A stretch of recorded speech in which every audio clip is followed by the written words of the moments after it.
Olá, você já se perguntou por que existem tantas obras de origem grega aqui em Roma? Eu sou a professora Alessandra Inviti e juntos vamos viajar pela história para descobrir isso.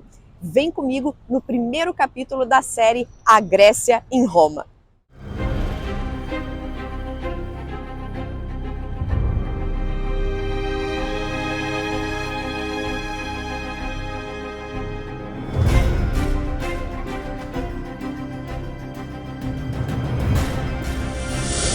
A primeira coisa que nós temos que entender para começar a estudar a Grécia e Roma é a linha do tempo, a linha cronológica dessas duas civilizações. Por quê? Nós costumamos a pensar que uma veio depois da outra. Não é culpa nossa. Na escola, nós somos ensinados assim. Primeiro vem uma civilização, depois vem a outra. Mas a verdade é que as civilizações da antiguidade tinham relações entre si. Relações comerciais, relações políticas, casamentos. E se a gente for pensar, nós temos muito do que era a civilização grega e a civilização romana.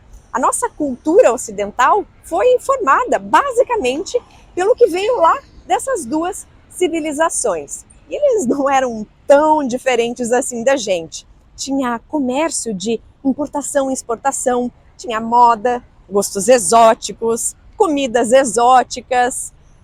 Para a gente entender essa linha do tempo, vamos pensar primeiro numa coisa. Essa divisão histórica foi criada em época moderna. Por quê?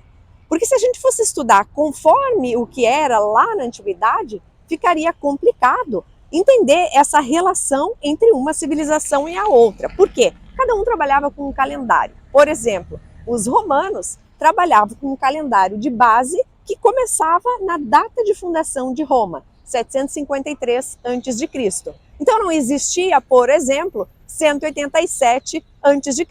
Existia 567 depois da fundação de Roma. Os gregos trabalhavam com um calendário que começava lá nas primeiras Olimpíadas, 776 a.C. Mas foi ali que começou a história grega? Mais ou menos. Antes dessa data, nós temos o que nós chamamos de período de formação da civilização grega, com os minoicos, com os micênicos, principalmente. Foi nessa época de formação que nós temos os mitos, os poetas, as musas inspiradoras dando ideias para os poetas. Nós temos também as histórias homéricas. A Guerra de Troia, por exemplo, teria acontecido em torno de 1200 a.C. Mas o que nós costumamos a chamar de história da civilização da Grécia Antiga, propriamente dita, começa ali em torno, então, de 776, 750 a.C. E nós dividimos em três períodos, basicamente. Período arcaico, que vai em torno, então, de 750 a.C. até 500 a.C. aproximadamente. A época clássica, em torno de 500 a.C. até 300 a.C. aproximadamente. A época helenística, que começa com as conquistas de Alexandre o Grande, em torno de 325 a.C., até 30 a.C., com a morte da Cleópatra e o fim desse mundo helenístico. Na verdade, o fim do sonho dos gregos de ter uma hegemonia. Lembrando que essas datas são uma referência, não quer dizer que aconteceu exatamente naquele ano. A gente coloca como referência para que a gente possa se organizar, mas tudo o que teve de mudança foi um processo, e às vezes esse processo demora anos, décadas e até centenas de anos. Se a gente comparar a linha do tempo grega com a linha do tempo romana, nós vamos ver que as datas são semelhantes, mas o grau de desenvolvimento era diferente. O auge da civilização grega, que nós costumamos dizer, é o período clássico, ou seja, em torno do ano de 450 a.C. Os romanos começam a se destacar a partir dos séculos 3 e 2 a.C. E como é que se divide a história romana? De novo, em três períodos, basicamente. O período da monarquia, com a fundação de Roma em 753 a.C., Rômulo, primeiro rei de Roma. A monarquia começaria nesse ano, 753 a.C., e vai até 509 a.C., quando começa a República Romana. A República Romana vai até 27 a.C., quando começa o Império Romano, com o primeiro imperador romano, Otávio Augusto, sobrinho neto do Júlio César. E depois de um tempo, o Império Romano vai se dividir em Império Romano do Ocidente e Império Romano do Oriente. O Império Romano do Ocidente, que é onde nós estamos agora, vai durar até 476 depois de Cristo, com a queda do último imperador romano. E o Império Romano do Oriente, que tinha como capital Constantinopla, atual Istambul, vai durar bem mais, até 1453, com a queda de Constantinopla. Nós temos que imaginar que lá no início da história de Roma, Roma não era essa maravilha que a gente vê hoje, com templos, grandes monumentos. Era uma aldeia, gente, uma aldeia vila mesmo, com cabanas. Rômulo, o primeiro rei de Roma, não vivia num grande palácio real, vivia numa cabana. E as relações com outras tribos eram de briga normalmente. Demorou muito tempo, séculos, até que Roma começasse a crescer, a crescer, a crescer. E começa a se destacar a partir do século 3, 2 a.C. Os séculos 2 e 1 a.C.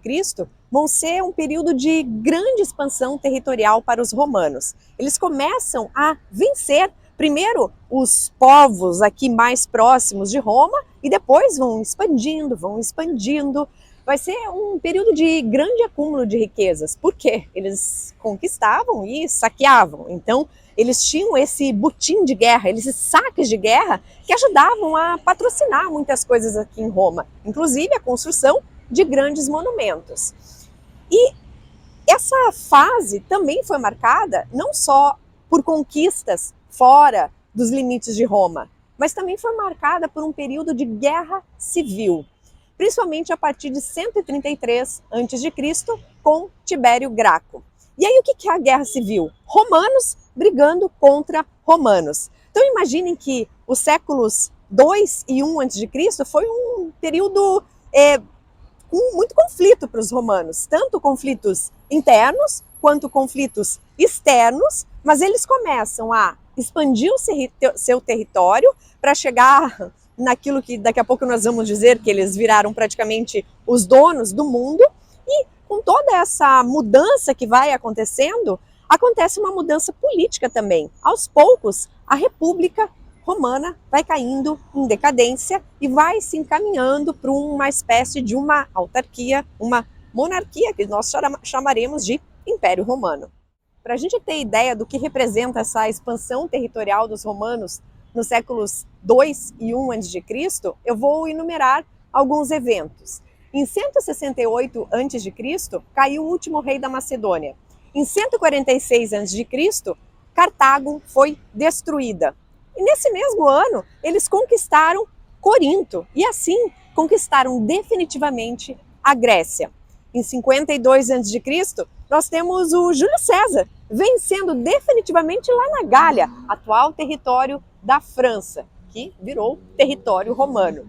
Em 133 a.C., nós temos a queda de Numância, que era um território lá na Península Ibérica. Então veja, os romanos já tinham ido França, Espanha, vai crescendo, crescendo, mas não para por aí. Nesse período, eles também conquistaram boa parte do Oriente Próximo e da Ásia Menor, incluindo a região da Judéia. Muitos judeus vieram para Roma. A região da Judéia, hoje onde está Jerusalém. E a última conquista que foi assim fantástica para os romanos foi a conquista do Egito em 30 a.C., com a morte, o suicídio da Cleópatra. A morte da Cleópatra marca o fim, dos livros de história, do período helenístico, o fim desse sonho dos gregos em tornarem um mundo grego. A Cleópatra se matou e os romanos conquistaram o Egito, que era um dos lugares mais ricos e poderosos daquele período no século I a.C. Inclusive, se a gente comparar Alexandria com Roma, Alexandria ganhava de 10-0 de Roma no século I a.C.